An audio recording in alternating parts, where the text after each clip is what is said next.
What's up, everybody? This is Trey Smith. We have a really great podcast ahead of us for this week. But before we jump into that, I want to talk about the events that happened at the parade last week. First and foremost, there's no use for senseless violence. Our hearts go out to all the families and victims impacted by the senseless violence and the things that occurred last week at the end of the parade. At the end of the day, Kansas City, we're going to stay strong. We're going to stand together and we'll be okay. Now let's jump into the podcast.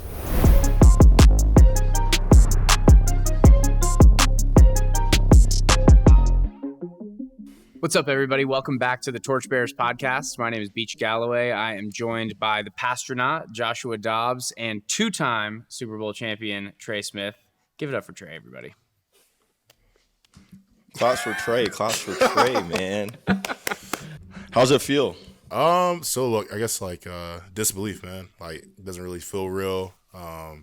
Doing it back to back is crazy. There are a few teams that can say that. So being amongst that group of men in history, I mean, that's dope. You know, I'm just super thankful and grateful for it. Trey, I'm very appreciative of you getting me a ticket to the Super Bowl. But if I can just tell a little bit, when I got there, I texted my friend Dobbs here, and we had quite the night. We had an unbelievable weekend. Dobbs, what were some of your highlights from Super Bowl week in Vegas? I got there Wednesday, which is a little bold for a trip to Vegas. Thursday, highlight was the PA party.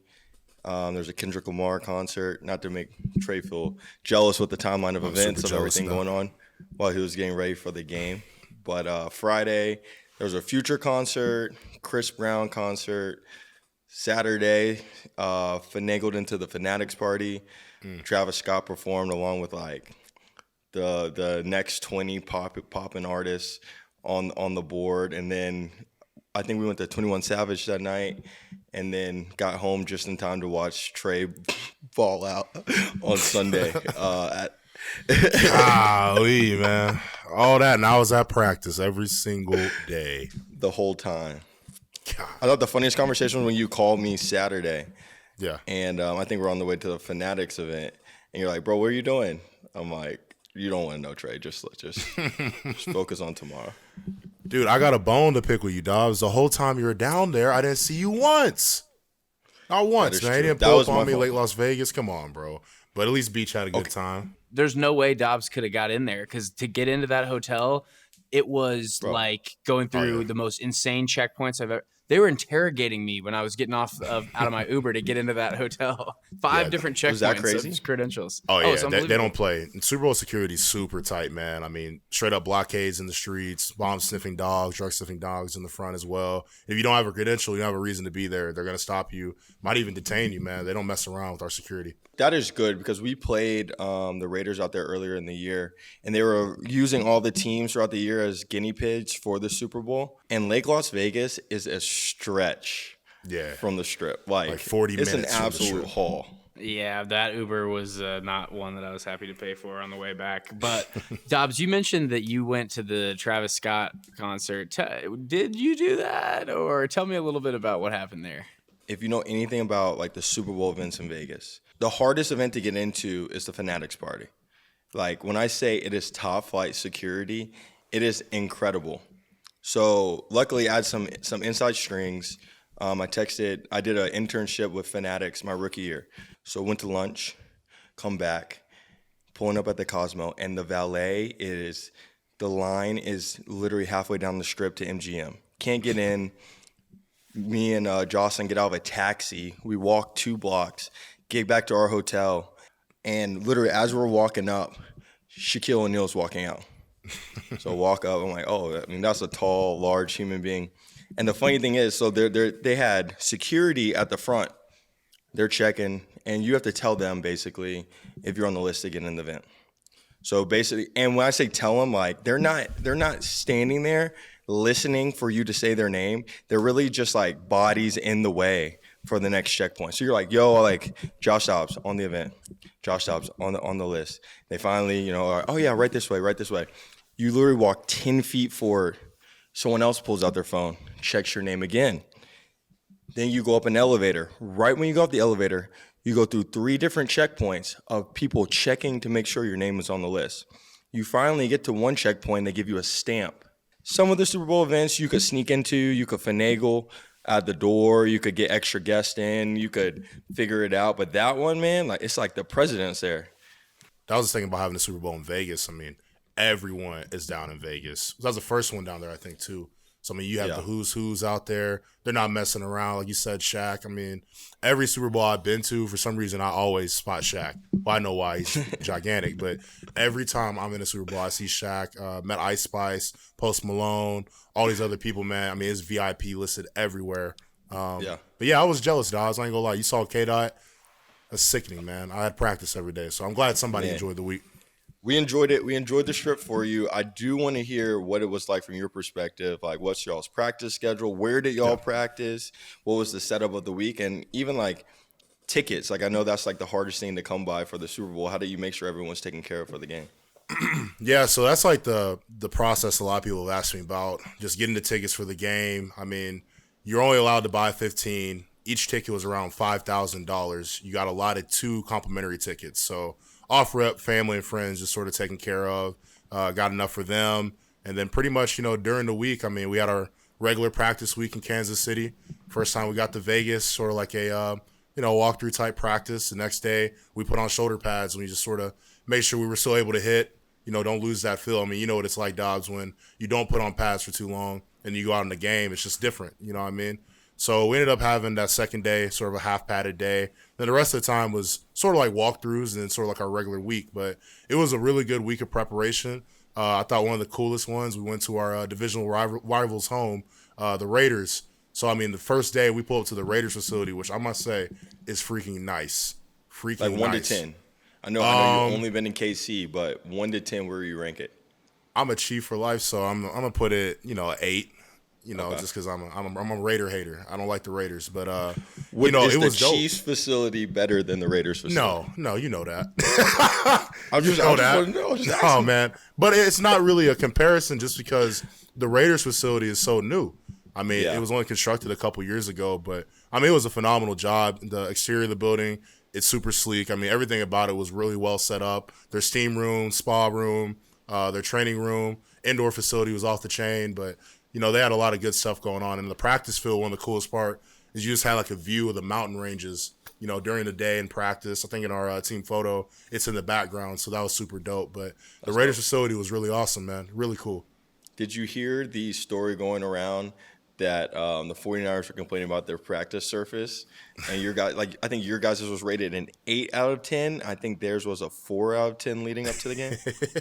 Yeah, I mean, the whole week it was sort of like just something would always go wrong with them, whether it's the playing surface they had. I know one day it ended up raining, so we were able to utilize the indoor field. I don't know if they had an area where they could go outside or, indoor to protect themselves from the element. Rumor has it you were the one who called their hotel or snuck over to the West End and pulled the fire alarm. I have a couple theories of what that probably was, but at the end of the day, I think that's happened to them a couple times during the year. But at the end of the day, things happen. I mean, we played at Tennessee. I would get phone calls. We play at Georgia or Alabama. You know what it's like, Dobbs. Your number gets out there. Yeah, dude, you know what it is. 2:30 in the morning. Yeah, so I mean, it's just part of it. But at the end of the day, we're thankful to use the Raiders facility. I guess they're at UNLV for the 49ers, but we played on the same surface. At the end of the day, that's what matters.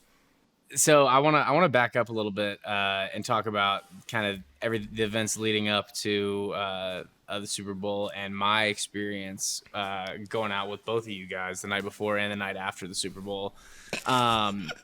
I got a text from Dobbs after I went through the security checkpoints at Lake Las Vegas, which was like I was going through, TSA to enter into Russia right now. So I Uber from Lake Las Vegas down to meet up with Dobbs, and we were at this cool little Apple Music and Verizon event that Dobbs was one of the guests for, and I walk up to the front gate, and I just looked at the people because I didn't have any credentials, and I said, I'm here to see Josh Dobbs. And the lady goes, "You're here to see Josh Dobbs?" Yeah. And she goes, she brings me in the back, and it's just a normal event. I mean, there's cocktails. Anderson .Paak it was fine. It was fine. But Dobbs goes, it's like, man, we got to get to the next place, man. You got to go to this next party. You got to go to this next party. So I'm like, okay, all right, let's go.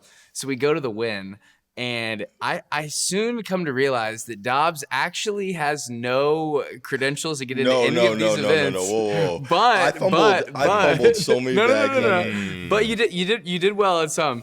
So he goes, let's go to the Live golf party. And I'm like, that would be amazing. It's like, do you have a credential to get in? And he's like, no, but we're good. And I'm like, me on my own, there's no chance I'm going to get into the Live golf party. So we walk up to the front gate. It's me, Dobbs, and Jocelyn. And the woman kind of has this accent, like she's from Minnesota. And they're like, well, you need to be on this list. You need to be on this list. And Jocelyn goes, where are you from? And she's like, I'm from Minnesota. And Dobbs takes off his glasses. And she goes, oh, it's the pastronaut. It's the pastronaut. Hey. And she goes, how many wristbands do you need? Dog,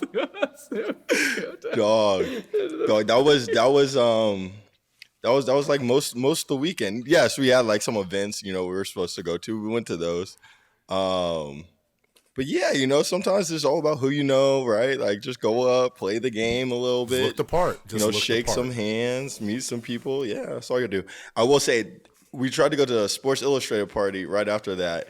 That thought process didn't work too well.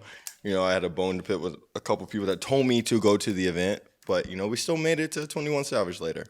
So, Trey, I got something for you. Did you know the rules to overtime when it started? 100%. We went over those rules, man, going back to training camp. And then before our very first postseason playoff game, we went over that meeting 2 times the very first week. And then from then on out, we just did it 2 times a week. And then before the Super Bowl, I think it might have been the night of the Super Bowl, we went over the overtime rules again. We have a guy named Frage. Shout out Frage, man. He keeps count of all of our stats, weird, quirky rules, and things of that nature, more of our analytic guy. And that's his presentation. Every time he goes up there, we talk about that, situational and game awareness. So I think that's sort of the separator. Okay. Did you know the overtime rules, Dobbs? I knew the overtime rules. I was locked in on it. Everybody in the Chiefs family section did not. We were screaming. We were all screaming, time out, time out, time out. Well, I guess so. One rule that was unclear was, all right, last play, the touchdown to win the game. Obviously, the clock was running out. If the clock had ran out there, you guys didn't snap the ball, you guys would have lost the game. No. Correct? Mm-mm. You guys still would have been able to finish that possession? Yeah, you have to finish the drive, irregardless of how much time. Let's say the 49ers drive it for 14 minutes straight. We'd still have enough time to finish out our drive, irregardless of what happened. You still have the opportunity to score. So you still get to finish out that drive. Yep. And I would say that's the one stipulation. So Dobbs did not know the overtime. I didn't know that one specific point. I knew they both got the ball. That's the rule. The crazy thing was, I think some of the 49ers didn't know both teams got the ball. Yeah. Like they thought if they went down, scored a touchdown, the game was over. Yeah, you could see it on Pat's face in the coin toss because, obviously when they elected to receive, he was just like, okay. What? That's fine. You sort of put yourself in a bad situation because now the pressure's on you to go out there, score a touchdown. And then like what happened, I mean, they go down, roll the ball down, get a field goal, and then we're in prime position to either extend the game or go and win it like we did. Yeah. That was live. The last drive, a lot of obviously you had the big 4th down conversion, a couple big 3rd down conversions, and then you guys walk it off on the same exact play that you ran the year before. Crazy. That was awesome. Crazy. So the funniest thing about that was, Dobbs, you know me, bro. I'm out there tired, right? And exhausted. Body hurting. Shout out to the 49ers team. The way they played that game, it was a hard-fought game. They had a hell of a season as well. But going back to the Super Bowl, man, you're getting to – Dobbs, fourth quarter of a game, you're hurting. You're hurting bad, especially up front. You guys were in the 5th quarter. Yeah, so we knew in the last drive, we just gave Pat enough time, we'd be good. Up front, they had a lot of great pass rushers, and up front as well were some dogs. We knew if we just give enough time, we'd be all right. So going into it, we knew we'd be in a hurry-up situation, and the way Pat was operating, just speeding up, we just knew that a lot of things would be open. And we finally got to the goal line, and we hit that last play, the corn dog. Once again, the same play that pretty much sealed our Super Bowl victory last year and this year as well. We scored it. It was just straight relief, man. I didn't know who scored it. I didn't really know how. I just knew as soon as the crowd went crazy, I saw Pat take off. I tried to go for like 2 steps. I was so tired. I was like, I can't keep up with him. I just hit the ground, man, fell to my knees and just fell back and just laid in the confetti. It was one of the greatest moments of my life. And It was unbelievable. I didn't find out who scored the touchdown until after the game. Talking to the media, they're like, yeah, McCole Hardman, how about that? He was with the Jets early in the year, and he scores a Super Bowl game-winning touchdown. I mean, so happy for McCole. Beach, you have a little story about McCole, but I remember him in high school recruiting. Just really happy for McCole, but ultimately, man, just the sheer relief of just winning it in the fashion we did, walking off and just being the world champions back-to-back. It was crazy, man. That's awesome, man. We were so happy for you, man. Congratulations on back-to-back Super Bowl champ Trey Smith, man. Somebody got to knock you off your high horse, but we'll let you. Might not be y'all. Y'all, I'm a free agent. I got to see where unless you join us, Dobbs. Hey, can't beat us. Join us. Hey, true. That's what the Avengers say, or something like that. Well, Trey, if we can, I'd love to share a little bit about what everybody on the internet has now seen of the celebration that happened afterwards, and I can give a little perspective as an imposter that was there. And then you can tell us a little bit more about what happened late into the night. But after the game was over, I ran down on the field with Trey's sister Ashley. We were celebrating. I had a dead phone. Ashley wanted to go get a picture with Floyd Mayweather, and they were kind of getting us out. They were telling us we got to go. So I looked at Ashley and she's like, "I'm gonna stay. I'm gonna get a picture of Floyd Mayweather. You go." So I'm trying to find where these buses are. They get us on the buses, and I think they're taking us back to the hotel. But they actually take us straight to the after party, which is at the Resort Worlds casino. So we get there, walk in, and Dobbs and I were actually there the night before. The night before, freezing. we did a tour of the facility before your guys walking around outside. It's freezing cold. I'm kind of discombobulated. I've got no phone. I walk in and I'm trying to figure out where this event is. I'm like, what room in the casino? And then I kind of pause and I realize, oh my gosh, the Hunt family rented out the entire casino. So the entire casino? The entire casino, dog. Like the casino floor? Everything. All the restaurants, the whole middle area, the back area. It was like The Shining. I was like running through an empty hotel. There's no one there. I have no phone. Ashley wasn't there. Trey was still on the field. I'm with a bunch of family members that I don't know. And thank goodness they had charging stations. So everybody's plugging their phone in. And I go over to get a drink. And I was like, I'll do like a well vodka soda. And the bartender looks at this massive bar and she points to the top shelf and she goes, everything's free. And I was like, oh my gosh. So what do you order? Trey, I guess just a top shelf vodka soda. Trey shows up a little later with the guys and we walk in and I kid you not, it was like these artists just started spawning out of thin air like a video game. Like at one point, Ludacris just pops up. Then Quavo teleports out of nowhere. Post Malone comes in. Trey looks over at this guy and goes, "Is that Wiz Khalifa?" And I go, "No, that's Tyga." they're just all teleporting in, and I was trying to get on the stage where Trey was, like kind of in the back area. And I was sort of off by the side, and Trey goes, hey, that's my manager. Get out of the way. And the security guard goes, okay. Sneaks me up, and I'm back on the stage. We got to talk about that bouncer. That dude was a great goal, man. He looks like Mini-Me off Austin Powers. That's the first thing. Small ball dude. He was not going for anything. You would be like, hey. He was just doing his job, all right? Nah, he was being a stickler because on the other side, it was a free pass. So we're over here just arguing with Mini-Me like, hey, can you let my family through, because everyone else is up here. So that was a whole argument and debate within itself, just trying to get people on the stage with us. All right, rewind. So game ends. Yeah. You guys know the after party is at Zook, right? How fast is that bus driving from the stadium all the way back out to Lake Las Vegas and all the way back to the Strip? All right, no, but at the end of the game, we went straight from the stadium straight to Resort World. We go straight to the club. Yep. Yeah, they took, and the funny part was Post Malone is performing, with Quavo and all these people, and the crowd is like the guy's parents. It's like it's so that crowd that you see on video, out in front of him. In the club isn't like random Chiefs fans. That's just like it's all family. So it's family and some big time like donors and corporate partners and people of that nature. But there are a lot of family members in there. It was weird. It's like a little kid was walking around. I'm like, what are you doing here? Get your kid out of here. Get your kid home. But no, it was cool though, man. watching Post Malone up close, that was dope. Big Post Malone guy, man. He killed it. Ludacris was dope though. That was really cool when he came, opened it up, and it's like he set the tone for the night. That's awesome. I want to tell Dobbs about our Miles Teller bit. Miles Teller was there? All right, yeah. So when you're standing there, I was the least famous person in our little section by a huge factor, and you kind of get numb to just all these famous people that are around you because everybody's just wanting to listen to the concert. And Trey and I have recently been exchanging movies. And Whiplash is like both one of our favorite movies of all time. Yep. And Trey just saw it. So I'm standing there and I back up and I kind of like bump into Miles Teller and I recognize him and Trey has just been talking to me about how much he loves Whiplash. And I had, we'd had a couple drinks. I was feeling a little loose and I was like, I'm going to introduce Miles Teller to Trey. So hey, Miles. Like I know Miles Teller. And I tap him on the shoulder. I'm like, hey, Miles, why don't you meet Trey? And That's Miles such Teller a beach thing. Yeah, totally.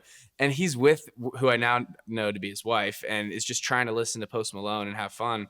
And he comes over and it's loud. And Trey's like, oh, Miles, nice to meet you, man. Love your movies. And he's like, yeah. Kind of like just bobbing his head around. And he's like, which one? And Trey's like, Whiplash. That's my favorite one, Whiplash. And I'm like, I love Spectacular Now. I think that's a great one. And he's like, yeah, all right. Yeah, cool. All right, guys. And Trey asked him another question about his movie, and he's kind of like just wanting to get back to dancing. And so he sort of steps back, and Trey goes, I kind of think that guy was an asshole. How's he even in there? He's not friends and family. There's a Chiefs connection somewhere. I don't know where it is, but there's a connection somewhere.